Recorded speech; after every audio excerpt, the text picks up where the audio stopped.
Hello बच्चों, तो next question है अपना मिसलेनियस एक्सरसाइज का क्वेश्चन नंबर 5। ठीक है, तो क्वेश्चन नंबर 5 क्या कह रहा है, एक फंक्शन दिया हुआ है मॉडुलस x-1। ठीक है, इसका डोमेन और रेंज बताना है। ठीक है, तो डोमेन और रेंज बताने के लिए हमें क्या करना है, कंडीशन होनी चाहिए कुछ भी रेंज के लिए तो हमेशा। तो इसको देखते हैं अभी हम। बिल्कुल सिंपल है, बिल्कुल कंफ्यूज नहीं होना आप लोगों को। ठीक है, एक सेकंड। ठीक है, हाँ, तो अब देखो यहाँ पे आप x की वैल्यू क्या पुट कर सकते हो। डोमेन में तो ये होता ना कि हमारा x क्या हो सकता है और y क्या है। ये y रेंज के लिए यूज़ करेंगे हम, पता ही है, स्टार्टिंग से करते आ रहे हैं, इतनी देर हो गई हमें। तो डोमेन में देखो, अब x की वैल्यू आप क्या पुट कर सकते हो, कुछ भी, -2, -1, 0, 1, 2, 42, 83, कुछ भी रख सकते हो ना। कोई लिमिट नहीं है, कोई कंडीशन नहीं है अब इसमें हमें कि ये नहीं रखनी वो नहीं रखनी, कुछ भी रख सकते हो आप। ठीक है ना, तो ये क्या हो जाएगा, रियल नंबर। बिल्कुल सिंपल। अब रेंज की बात करें, रेंज कुछ भी देखो। अब रेंज क्या होती है, वाई निकालना है, फंक्शन है हमें। इसमें देखो आप कुछ भी रखो, -1 रखा, -1, -1 क्या निकल के आएगा, मॉडुलस -2, और जब मॉडुलस से बाहर आएगा तो +2। कुछ भी रखोगे आप मॉडुलस में, हमेशा क्या निकल के देगा। अब देखो फंक्शन को हम वाई कर लेते हैं, स्टार्टिंग से करते आ रहे हैं, अब तक तो क्लियर हो गया होगा। अब रखते हो मैं यहाँ पे 0 वैल्यू, 0 -1 क्या आ जाएगा, मॉडुलस -1 इक्वल टू किसके होता है, पॉजिटिव। अभी चलो माइनस की वैल्यू रख के लेते हैं, -1 -1 क्या हो जाएगा, -2 क्या हो जाएगा, ये +2। अब पॉजिटिव वैल्यू ही रख लेते हैं, 1 -1 क्या हो जाएगा, 0, ये क्या हो जाएगा, 0। तो कहने का आप कुछ भी रखो, कुछ भी, तो हमेशा ये क्या कर देगा, उसको पॉजिटिव वैल्यू रिटर्न करेगा। तो हम कह सकते हैं ना, non negative real number, non negative real number है ना। नॉन नेगेटिव रियल नंबर क्या हो जाएंगे हमारे, इसी की रेंज हो जाएगी कि 0 से लेके कुछ भी हो सकता है ये इन्फिनिटी तक। ठीक है, ये इसकी क्या होगी, रेंज, इन्हीं के साथ बनाएगा। अब देखो मैंने -1 रखा तो उसको ये पॉजिटिव करके क्या दे रहा था, 2, तो ये 2 से बना लेगा। अब मैंने रखा 1 की किससे बना रहा है, 0 से। ठीक है ना, ये कहने का उसका डोमेन क्या हो जाएंगे, रियल नंबर। आप x की वैल्यू कुछ भी पुट सकते हो। रेंज क्या होगी, जो मॉडुलस से बाहर निकल के वैल्यू आती है तो वो हमेशा पॉजिटिव आएगी, तो हमेशा 0 से स्टार्ट होएगी, एक तरह से 0 से लेके इन्फिनिटी तक। ठीक है, रेंज क्या हो जाएगी, 0 से इन्फिनिटी, या नॉन नेगेटिव रियल नंबर, कुछ भी बोल सकते हो आप। ठीक है, अब चलते हैं हम अपने क्वेश्चन नंबर 6 की तरफ। हाँ बच्चों, नेक्स्ट क्वेश्चन अपना क्वेश्चन नंबर 6। ठीक है, थोड़ा सा ट्रिकी है पर कुछ नहीं है, समझोगे तो बिल्कुल। हमें अपनी एक्सरसाइज 2.2 आपने की थी, उसमें भी सेम फंक्शन हमें गिवन होते थे। क्या गिवन होते थे, इसमें कंफ्यूज मत हो। उसमें लिखा होता था ना, जैसे कि है x और y सच डैट, कि कैसे हैं कि y जो है वो दे दिया था फंक्शन x² 1 + x²। ठीक है, और x जो एलिमेंट है बिलोंग करते हैं रियल नंबर से, इस तरह से थे ना। तो वही चीज़ कर रखी इन्होंने। देखो ये क्या होता था, x और y, तो x ये गिवन है और ये पूरा भी हमारा क्या बन जाता है, y। ठीक है, पूरा भी क्या बन जाता है, y। सबसे इजी तरीका है समझने का, तो इसीलिए तो y भी ये क्या हो गया, x² 1 + x²। ठीक है, ये हमारी रेंज में हेल्प करेगा। अब देखो बन गया सिंपल, किसकी फॉर्म में होगा, P/Q। ठीक है ना। अब ये बताओ, कोई भी नंबर है जैसे 2/3 या 4/6, मतलब जब डिनोमिनेटर जब न्यूमरेटर से ज़्यादा होता है तो हमेशा इसकी वैल्यू 1 से डाउन आएगी ना। जैसे अब इसकी देख लो 3.2 है, इसकी वैल्यू कितनी आएगी 0.36, हमेशा 1 से कम आएगी ना। तो हमेशा ये भी देखो आप x square plus 1 plus X square, ये दोनों में तो कॉमन है और ये एक्स्ट्रा है, तो इसका मतलब हमेशा डिनोमिनेटर ज़्यादा रहेगा ना। तो हमेशा x square plus 1 plus X square की वैल्यू भी ग्रेटर देन और लेस देन किसके इक्वल आएगी बताओ? लेस देन 1 ही रहेगी। ठीक है, क्या रहेगी? Less than 1। अब एक चीज़ और बताओ, जो स्क्वायर है, स्क्वायर, तो स्क्वायर हमेशा क्या आता है? स्क्वायर की वैल्यू हमेशा क्या आएगी? पीछे भी हमने क्वेश्चन किए थे, पॉजिटिव आएगी। 0 1 2 3 4, कभी भी नेगेटिव नहीं होगा। नेगेटिव डालो, मान लो -1 का स्क्वायर तो क्या हो गया 1 हो गया ना। -2 डाला तो क्या हो गया 4 हो गया। तो हमेशा क्या करता है, ये जो होगी इसकी हम स्क्वायर को कह सकते हैं ना, ये हमेशा किससे होगा? ग्रेटर देन और इक्वल टू 0, या 0 आएगा या इसकी वैल्यू 0 से बड़ी होएगी स्क्वायर में। यही होती थी ना कंडीशन। अब देखो हमारे पास दो कंडीशन हो गई, एक ये और एक ये। इन दोनों को हम अगर एक साथ रखें तो क्या मिलेगा हमें? तो मिलेगा X square 1 plus X square less than equal to 1 और ग्रेटर देन इक्वल टू 0। ये हो गया ना फाइनल कंडीशन। अब जब ये हमारी फाइनल कंडीशन है तो ये बताओ अब इसकी रेंज क्या होएगी? हमें तो रेंज फाइंड करनी थी ना। तो रेंज हो जाएगी 0 से 1 ओपन। बुक में कई जगह क्लोज भी होगा तो गलत है, वो 1 नहीं रहेगी। ठीक है, समझ में आ गया यहाँ तक? इसकी दो कंडीशन हो सकती हैं। एक तो जब हम न्यूमरेटर की बात करेंगे इसमें, तो न्यूमरेटर क्या है हमारा? न्यूमरेटर और डिनोमिनेटर की बात करेंगे तो डिनोमिनेटर हमारा क्या है? न्यूमरेटर से ज़्यादा है तो हमेशा 1 से कम रहेगी वैल्यू। ठीक है, और जब हम स्क्वायर की बात करेंगे तो हमारी किससे आएगी? 0 से बड़ी आएगी। ठीक है, तो बिल्कुल इसकी रेंज क्या हो जाएगी? 0 से 1 ओपन ब्रैकेट। ठीक है,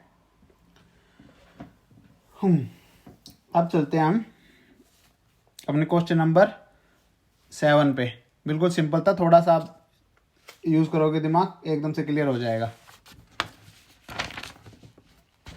इतने क्वेश्चन कर लिए। मिसलेनियस का एक्सरसाइज का मतलब है फटाफट क्वेश्चन करने हमें। ठीक है, ज़्यादा टाइम अपना वेस्ट नहीं करना क्योंकि हम पहले पूरा चैप्टर क्लियर कर चुके हैं अपना। Question number 7। क्वेश्चन नंबर 7 क्या कह रहा है? क्वेश्चन नंबर 7 कह रहा है एक फंक्शन दे दिया हमें एफ एक्स, क्या दिया है वो? x प्लस 1, और जी एक्स फंक्शन है वो क्या है? 2x minus 3। अब दो फंक्शन दे दिए तो क्या कह रहा है? फाइंड करो क्या? f प्लस जी, f माइनस जी और f डिवाइड बाई जी। तो हम स्टार्ट करते हैं f प्लस जी से। तो फंक्शन एफ एक्स प्लस जी एक्स, तो क्या हो जाएगा? फंक्शन एफ एक्स प्लस जी एक्स क्या हो जाएगा? देखो x plus 1 plus 2x minus 3, यही थे ना एफ एक्स प्लस जी एक्स। तो x और x 2x और माइनस 2। ठीक है, तो f प्लस जी क्या आ गया? आप करते हैं हम f माइनस जी, बिल्कुल सिंपल है। एफ एक्स माइनस जी एक्स, एफ एक्स क्या है हमारा? x plus 1 minus 2x minus 3 था। ब्रैकेट खोलोगे साइन चेंज हो जाएंगे, क्या बन जाएगा? Minus x plus 4, minus x plus 4। अब बात आती है किसकी? एफ जी क्या हो जाएगा? x plus 1 upon 2x minus 3। अब देखो जब भी हम क्वेश्चन कर रहे हैं, जब भी पी क्यू की फॉर्म में आता है तो क्यू कभी भी 0 के इक्वल नहीं होगा। ठीक है, 0 के इक्वल होएगा तो क्या हो जाएगा, नॉट डिफाइंड। कभी भी 3/0 2/0 ऐसा आएगा तो नॉट डिफाइंड हो जाएगा, हम उसको डिफाइन ही नहीं कर पाएंगे।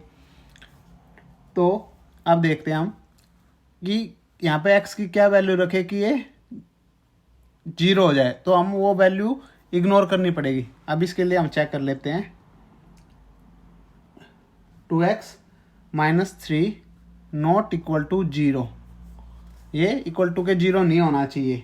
तो यहाँ से हम अपनी वैल्यू निकालें तो क्या आएगी, देखें तो x = 3/2। तो जो x है वो किसके इक्वल नहीं होना चाहिए, 3/2 के। ठीक है ना, x जो है वो 3/2 के इक्वल नहीं होना चाहिए, और कुछ भी हम वैल्यू रख सकते हैं। तो x + 1 2x - 3, इसके लिए f/gx, इसके लिए क्या दे दिया हमें कि x जो है x ≠ 3/2। ठीक है, इसके इक्वल x हमारा नहीं होना चाहिए, नहीं तो क्या होगा, क्वेश्चन गड़बड़ हो जाएगा। ठीक है ना बच्चों, क्वेश्चन क्या होगा, गड़बड़ हो जाएगा। अब इसकी वैल्यू अगर 3/2 रखोगे, देखो x + 1 2 × 3/2 - 3, 2 से 2 कैंसिल, 3 - 3 क्या हो गया, 0, x + 1/0 आ गया, तो नॉट डिफाइंड। तो कह रहा है कि इसकी ये वैल्यू नहीं रखनी, इसके अलावा आप कुछ भी रख लो, आपके क्वेश्चन सोल्व हो जाएगा। बढ़ते हैं क्वेश्चन नंबर 8 पे। क्वेश्चन नंबर 8 लिख लेते हैं हम। क्वेश्चन नंबर 8 हमने लिख लिया है।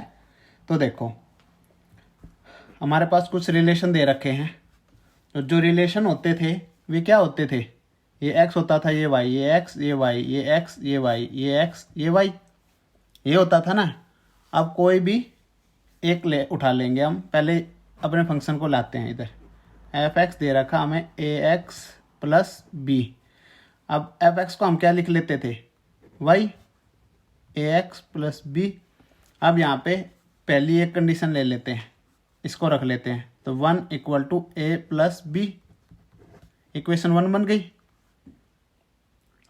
अब इसको रख लेते हैं, पुट x = 2 y = 3। ठीक है, अब इसको पुट कर देते हैं फटाफट, तो क्या बन जाएगा, 3 = 2a + b, 2 इक्वेशन बन गई। अब ये तो आपने 10th में सॉल्व किया ही है, किसी से भी चीज़ से कर सकते हो ना, सब्स्टिट्यूट से, एलिमिनेशन मेथड से। तो हम कोई भी एक मेथड ले लेते हैं, जैसे कोई भी ले लिया सीधा, फ्रॉम फर्स्ट एंड सेकंड से क्या होगा, 1 = a + b और 3 = 2a + b। चेंज कर देंगे, ये cancel, -a -2 a cancel, a = क्या आ गया, 2। Put the value of a इन 1, तो क्या हो जाएगा, 1 = a + b था, 1 a की वैल्यू कितनी है, 2 + b, b = क्या आ गया, -1। देखो बिल्कुल सिंपल है, ए बी की वैल्यू निकालनी थी, दोनों की वैल्यू आ गई, ए हमारी आ गई 2। ठीक है ना, बिल्कुल सिंपल क्वेश्चन था, कोई भी बड़ी बात नहीं थी इसमें। ठीक है, अभी करते हैं हम अपने क्वेश्चन नंबर 9।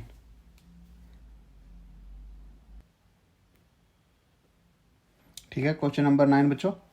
क्वेश्चन नंबर 9 में देखो क्या कह रहा है, R with the relation from natural to natural number. ठीक है, डिफाइंड बाय, एक रिलेशन दिया हमें, ए बी किसे बिलोंग कर रहे हैं, नेचुरल नंबर से, और रिलेशन क्या दे रखा है, a = है b² के। ठीक है, इसी से काम करना हमने सारा। अब 3 हमें ऑप्शन दिए हैं, ये पूछे 3 कि क्या ये तीनों कंडीशन जो हमें दे रखे हैं ट्रू हैं या नहीं है। तो पहली 1 से स्टार्ट करते हैं। अब देखो इसमें ले लिया ए बी की जगह बिलोंग टू आर। आर मतलब रिलेशन की बात कर रहा है, ये रिलेशन ना कि रियल नंबर, ठीक है, ये थोड़ा ध्यान रखना। तो आर क्या है, रिलेशन। बोला बी की जगह उसने क्या बोला, हम ए लेके सोल्व करके देखते हैं। मतलब उसका कहने का मतलब है A is equal to A square आना चाहिए हर कंडीशन में, ठीक है। और जो ए है वो क्या है, नेचुरल नंबर। अब नेचुरल नंबर कुछ भी रख सकते हैं, 1 2 3 4 5, ठीक है। नेचुरल नंबर यही होते हैं ना। अब देखो चेक करते हैं, मैंने ले लिया बिल्कुल 1 से स्टार्ट करते हैं। 1 नेचुरल नंबर होता है ना स्टार्टिंग का, 1 ले लिया तो 1 रखेंगे। A is equal to A square, तो ए की जगह 1, इसकी जगह 1 स्क्वेयर, तो क्या आएगा 1, तो मतलब ट्रू। तो हमारी कंडीशन ट्रू है। अब 2 से करेंगे। 2 इधर क्या होता है, 2 का स्क्वेयर, 2 इक्वल टू 4 होता है, नहीं होता ना। ऐसे 3 का चेक कर लो, 3 इक्वल टू 3 का स्क्वेयर क्या आ गया 9, नहीं होता। तो मतलब ये क्या है, नॉट ट्रू। अब बात करते हैं सेकंड की। सेकंड पार्ट क्या पूछ रहा है कि ए बी बोल रहा है ए और बी ऐसे रिलेशन है, ए बी बिलोंग करते हैं किससे, रिलेशन से, ठीक है। तो जैसे उसमें हमें इसने बोला था ए बिलोंग करते हैं आर से, तो फॉर क्या सभी के लिए बिलोंग करते हैं, पूछा था। ए तो बिलोंग कर रहा है ना, देखो 1 पे करे तो हम बिलोंग कर रहा है, तो ट्रू है उसकी तरफ से। तो वो पूछ रहा है क्या बाकियों के लिए भी ट्रू होगा अगर हम ऐसे करें तो। अब ऐसे इस क्वेश्चन में बोल रहा है वो सेकंड में क्या कह रहा है, सेकंड पार्ट में बोला ए बी तो बिलोंग करते हैं आर से, मतलब ए और बी जो दो वैल्यू हैं वे बिलोंग कर रही हैं आर से। मतलब ए क्या है, ए बोल दे हम 9 और ए इक्वल टू 9 रखे और बी इक्वल टू 3, तो ये क्या कह रहा है, बिलोंग। देखो हमारा क्या था, ए इक्वल टू बी स्क्वेयर, ये दोनों वैल्यू रखो, ए की जगह 9 और बी की जगह 3 स्क्वेयर, तो 9 इक्वल टू 9 आ रहा है ना। कह रहा है ये तो बिलोंग कर रहा है। अब ये पूछ रहा है अगर वो बी ए और बी की वैल्यू चेंज कर दे, कह रहा है बी ए की जगह बी और बी की जगह बी ए लिखे, तो हमने ए क्या माना था, हमने ए माना था 9 और बी माना था 3। अब वो बोला इनको एक्सचेंज कर दें, एक तरह से बोल रहा है अगर हम 3 9 मांग के करें तो क्या ये कंडीशन ठीक होगी।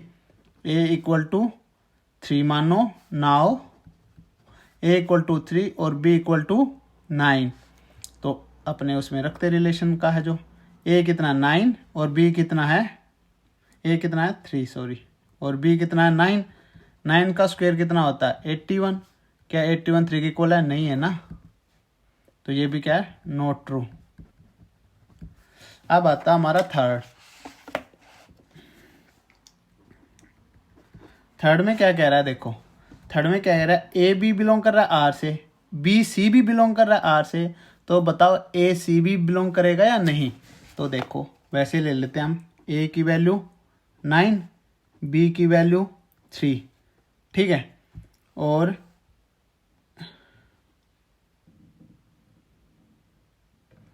वो कह रहा है बी और सी भी कर रहा है, तो इसकी हमें कुछ ऐसे वैल्यू लेनी पड़ेंगी, रुको कि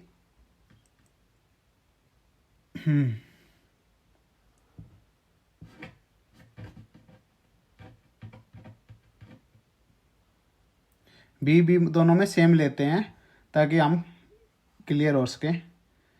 हाँ जैसे बी हम 9 लेते हैं, ठीक है, और 9 और सी लेते हैं 3, बी हम लेते हैं 9 और सी लेते हैं 3, और ए लेते हैं हम 81, ठीक है। ये लेके करके देखते हैं। चलो अब पहला हम पहला जो हमें दिया हुआ है ए बी का रिलेशन, उसको मैच करते हैं। ए इक्वल टू बी स्क्वेयर था, ए 81 बी 9 का स्क्वेयर, क्या हो गया 81 इक्वल टू 81। तो हमने जो इन्होंने दिया है पहला, ये हमारा ट्रू हो गया। अब इसके लिए करते हैं चेक। इसमें b इक्वल टू 9 और c इक्वल टू 3, तो ये क्या हो जाएगा b equal to C square.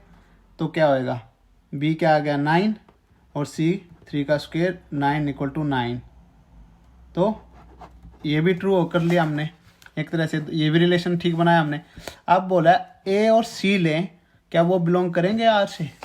a और c, a वैल्यू है 81 और c वैल्यू है 3, ठीक है। तो क्या हो जाएगा a वैल्यू है 81 और c वैल्यू है 3। तो पूछ रहा है अगर a equal to C square करे, तो देखते हैं। 81 इक्वल टू 3 का स्क्वेयर, 81 इक्वल टू 9, तो क्या नोट, तो ये भी क्या है नॉट ट्रू, ये भी क्या हो गया नॉट ट्रू। एक और केस लेके देख लेते हैं हम, जैसे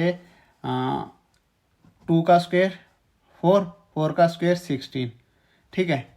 ए बी सी ऐसे लें तो भी क्या होगा ए 16 2 का 4 नहीं हो रहा, तब भी हमारा क्या है नॉट ट्रू। ये इतने इंपॉर्टेंट क्वेश्चन नहीं है एग्जाम के हिसाब से। 9, 10, 11, 12, 10 थोड़ा है, उसको हम अभी नेक्स्ट उसमें देखेंगे, नेक्स्ट क्वेश्चन में। तो 9, 10, 11, 12 में इतना परेशान नहीं होना, ये सिंपल है, रिलेशन दे रखा है, चेक करना है।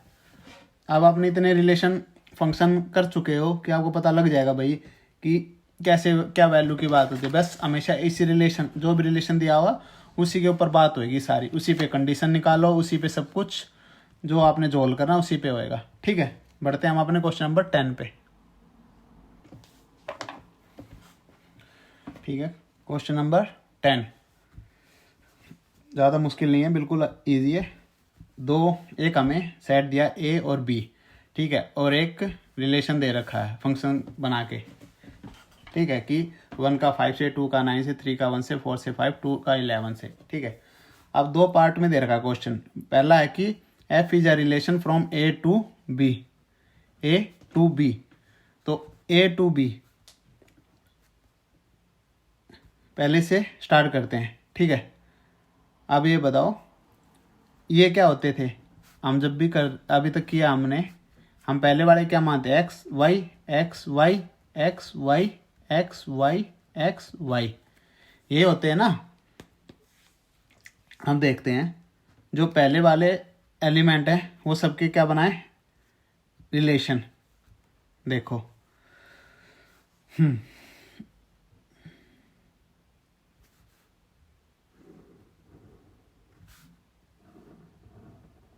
ठीक है। ये कर लेते हैं हम एक्स वाई 1 2 3 4 2, ये क्या हो गया 5 9 1 5 11, ठीक है, यही है ना। अब देखो 1 किससे कर रहा है बिलोंग, 1 5 से, 2 9 से, सबका सिंगल सिंगल दे रखा है ना। एक तरह से ये सारे क्या हैं 1 2 3 4, ये सारे सेट ए के एलिमेंट है। जब बोले ए टू बी तो ये होता हमारा सेट 1, और जब बी बोले तो होता सेट 2। जब बोले बी टू ए तो ये सेट 1 बन जाएगा और ये सेट 2। अब देखो डोमेन क्या हो जाएगा इसका, डोमेन ही है ना ये सारे 1 2 3 4 2, तो ये सारे किस में सेट ए में है या नहीं, 1 भी है 2 भी है 3 भी है 4, ठीक है। और रेंज देखें 5 9 1 5 11, ये सारे देखो 5 9 1 5 11, 5 भी है 9 भी है 1 भी है 11 भी है, सारे सेट बी में है ना। तो ये क्या है रिलेशन है, yes it is a relation,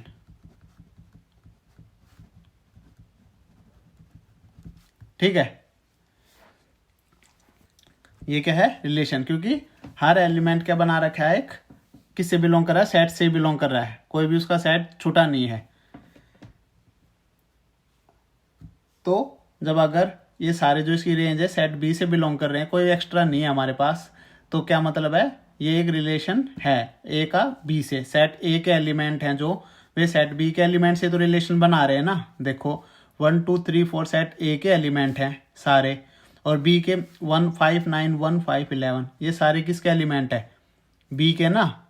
तो सारे किसके एलिमेंट है, बी के, सारे बी के एलिमेंट है। दो मेन और रेंज कहाँ से निकल के आ रही है, सेट ए और बी के अलावा और कुछ तो नहीं ना, और कोई तो रिलेशन नहीं बनाया ना उन्होंने। अगर यहाँ पे लिख देता 1 9, 1 की जगह यहाँ पे लिख दे 17, 5 की जगह, तो ये अलग हो जाता, तो हम इसको नहीं बोलते ये रिलेशन है, क्योंकि ए टू बी सेट में नहीं है, ये सेट बी से बिलोंग नहीं करता। बस सिंपल चीज़ क्या कह रहा है वो, ये देखो कि जो भी हमें एक्स वाई की वैल्यू गिवन है, एक्स किस से बिलोंग करना चाहिए, एक्स जो है वो सेट ए से बिलोंग करना चाहिए। X should belong to set A और y should belong to set B. तो ये दोनों कंडीशन हमारी ठीक हो रही हैं, तो मतलब ट्रू है। अब बात आती है इसके सेकंड पार्ट, बोला फंक्शन है या नहीं है। तो फंक्शन के लिए क्या होती है, दो कंडीशन होती है। फंक्शन की डेफिनेशन के अकॉर्डिंग दो कंडीशन होती है किसी भी रिलेशन को फंक्शन प्रूव करने के लिए। पहली क्या होती है, जो सेट 1 या सेट ए कुछ भी मान लो, उसका हर एलिमेंट क्या बनाना चाहिए, एक इमेज होनी चाहिए, ठीक है, इमेज। और दूसरी कंडीशन क्या, वन एंड ओनली इमेज होनी चाहिए, मतलब एक ही इमेज होनी चाहिए, दो इमेज नहीं होनी चाहिए, ठीक है। समझते हैं इस चीज़ को। सेम एक्स वाई की कंडीशन बनाते हैं हम, 1 2 3 4 5 9 1 11, ठीक है, यही है। अब देखो 1 किससे बिलोंग कर रहा है, 5 से, 2 किससे कर रहा है, 9 से, 3 किससे कर रहा है, 1 से, 4 किससे कर रहा है, 5 से, और 2 किससे कर रहा है, 11 से। अब देखो यहाँ पे दो कंडीशन बिल्कुल, हर एलिमेंट 1 2 3 4 ये एलिमेंट थे सेट ए के, सेट ए सेट बी, ठीक है। अब देखो जो सेट ए का एलिमेंट है, कौन से, 1 2 3 4, सब एक इमेज बना रहे हैं ना, एक सबके पास इमेज है ना, एक इसके इससे भी कोई रिलेशन बना हुआ है। इमेज का मतलब क्या है बच्चों, कि कोई रिलेशन बनाना चाहिए हर एलिमेंट, रिलेशन। तो हमारा एलिमेंट देखो ये बना रहा है, देखो ये बना रहा है या नहीं, 1 5 से बना रहा है, 2 भी बना रहा है, 3 भी 4 भी। अब तो ये कंडीशन हमारी ठीक हो गई, इमेज, हर एलिमेंट क्या है कि इमेज बना रहा है, रिलेशन बना रहा है, वन एंड ओनली, मतलब एक ही रिलेशन बनाना चाहिए। अब देखो इसके लिए कंडीशन ट्रू, इसने भी एक ही रिलेशन बनाया, एक एरो निकल रही है, इसके लिए भी ट्रू, यहाँ भी एक एरो निकली, इसके लिए भी ट्रू। यहाँ देखो वन एंड ओनली बोला था कि एक ही बनाना चाहिए, एक से ज़्यादा रिलेशन नहीं बनाना। इसने देख 9 के साथ भी जुड़ गया और भाई 11 के साथ भी, एक तरह से इसने दो शादियाँ कर ली जो अलाउड नहीं है हिंदू धर्म में, वही बात है ना एक तरह से। तो क्या हो गया, इसने गड़बड़ कर दी सारी, किसने, 2 ने। तो 2 की वजह से जो ये रिलेशन थे ये फंक्शन में नहीं आएंगे, ये रिलेशन नहीं रहेंगे, ठीक है। तो क्या बोलेंगे हम, f is not a function, ठीक है, बिल्कुल सिंपल। अब बढ़ते हैं हम अपने क्वेश्चन नंबर 11 पे। तो क्वेश्चन नंबर 11 क्या कह रहा है कि f be the subset of z into integer है। डिफाइंड बाय एक फंक्शन दिया हमें एफ, क्या कह रहा है वो, A B A plus B such that A और बी बिलोंग कर रहे हैं इंटीजर से।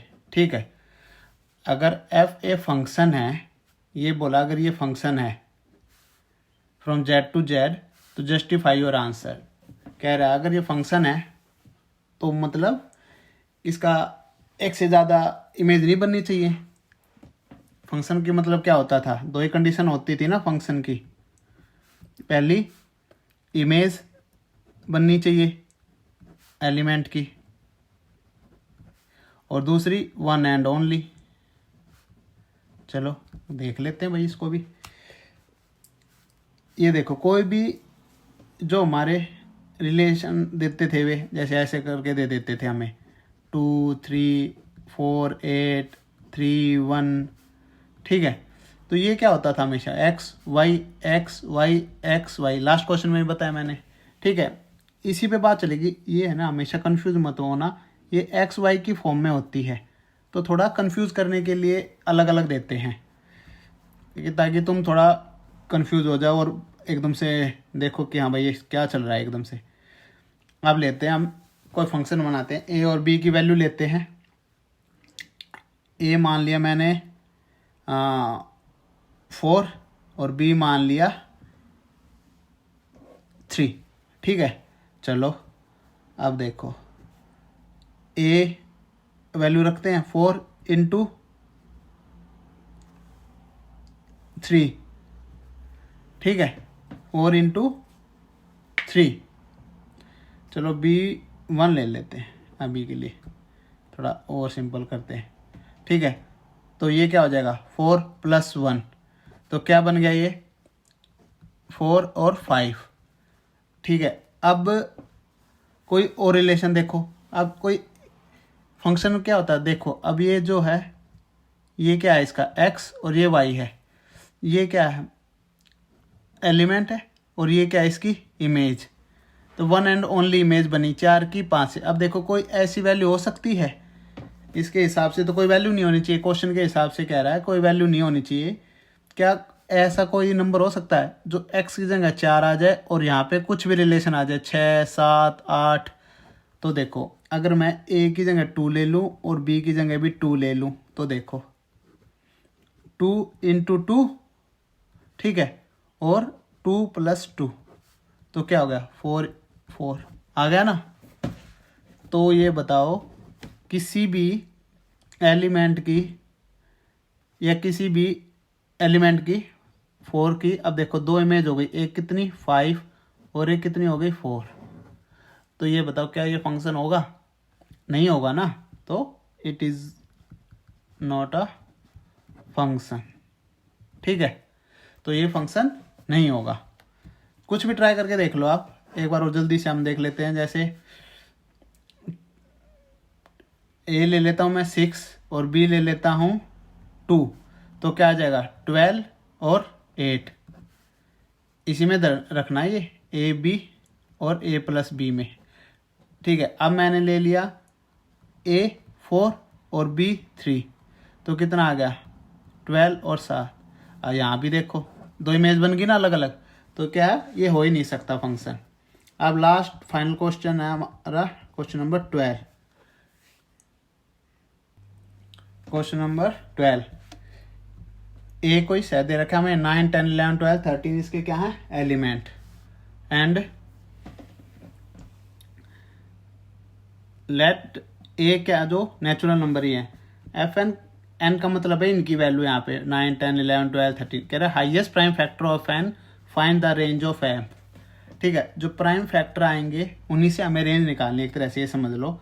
तो मान लो मैं एफ की वैल्यू, पहले देखो हम प्राइम फैक्टर किसका 9 का क्या हो सकता है। प्राइम क्या होता है? प्राइम नंबर होता है, प्राइम नंबर क्या होता है जो सिर्फ 1 से और सेल्फ से डिवाइड हो, जैसे कि 2 3 5 7 11 ऐसे। ठीक है, तो प्राइम फैक्टर का निकालने हैं, तो 9 का प्राइम फैक्टर क्या होगा 3 इंटू 3 उसके बाद आ गया 10, 10 का कितना हो जाएगा 2 इंटू 5, इसके बाद 11, 11 का क्या होगा 11 ही। उसके बाद आ गया 12, 12 का क्या होता है 2 इंटू 2 इंटू 3, ये होते हैं ना। और इसका क्या होगा, क्या आ गया 12 भी होगा 13, 13 का क्या होगा 13 ही। अब देखो हाईएस्ट प्राइम फैक्टर, 9 का हाईएस्ट कितना आया है 3 आया ना, 10 का हाईएस्ट कितना आया है 5, और 11 का 11 ही। 12 का हाईएस्ट कितना है, ये हाईएस्ट जो 3, और 13 का हाईएस्ट 3, 13, ठीक है। अब ये हमारे पास ये आ गए हाईएस्ट प्राइम फैक्टर, यही क्या हो गई इसकी रेंज हो गई। तो रेंज क्या बोलते हैं 3 दो बार है, एक बार लिखेंगे 5, 11 और 13, ठीक है। यहाँ पे आपकी मिसलेनियस एक्सरसाइज कंप्लीट हो गई है, ठीक है। अगली क्लास में हम चैप्टर नंबर 3 स्टार्ट करेंगे। इसकी एक बार रिवीजन बहुत ज़रूरी है, एक नहीं 2 बार 3 बार, ताकि आप इसका कंसेप्ट क्लियर हो सके। जहाँ पे आपको कोई प्रॉब्लम आती है आप कमेंट में पूछ सकते हैं। अगर वीडियो अच्छी लग रही हो तो लाइक एंड सब्सक्राइब करें, ताकि थोड़ा मोटिवेशन मिलता रहे। मिलते हैं नेक्स्ट क्लास में।